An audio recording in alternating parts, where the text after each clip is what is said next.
Hello guys, ഞാൻ പാട്ടെഴുതിയ ചിത്രങ്ങളിൽ എനിക്ക് ഏറ്റവും പ്രൗഡ് ഫീൽ കിട്ടിയത്, ഞാൻ ഒരുപാട് മെമ്മറീസ് ചെറിഷ് ചെയ്യുന്ന ഒരു ചിത്രമാണ് ഓശാന. ധ്യാൻ ശ്രീനിവാസൻ, അൽതാഫ് സലീം, ബാലാജി, അങ്ങനെ ഒരുപാട് പ്രോമിനൻ്റ് ആർട്ടിസ്റ്റുകൾ പെർഫോം ചെയ്തൊരു ചിത്രം കൂടിയാണത്. മെജോ ജോസഫിൻ്റെ മ്യൂസിക്കലിൽ 3 ട്രാക്കാണ് ഞാൻ ആ ചിത്രത്തിൽ വർക്ക് ചെയ്തത്. അതിൽ എൻ്റെ ഏറ്റവും ഫേവറേറ്റ് രാവപുരം എന്ന് പറഞ്ഞിട്ടുള്ള ഒരു ട്രാക്കാണ്. പിന്നെ മെജോ ചാൻഡേഴ്സ് എസ്പെഷ്യലി ഞാൻ പറയേണ്ടായിരുന്നില്ല, because is a legendary music director.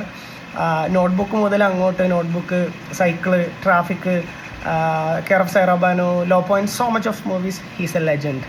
So ഞാൻ ഈ പാട്ടിൻ്റെ വരികൾ ഈ പാട്ട് ഞാൻ മെജോ ചേട്ടനോട് ഡെഡിക്കേറ്റ് ചെയ്യുകയാണ്.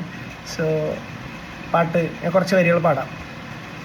രാവോരം ഞാനീ യാത്രയിൽ മായാതെ ഞാൻ നിൻ കൂടെയായി മനമകെ തേടി നീ വഴി നീളെ കാവലായി തീരം ചേരുവാൻ ഇനി എന്നും ഉയിരിൽ ചേർത്ത് കാതം താണ്ടുമോ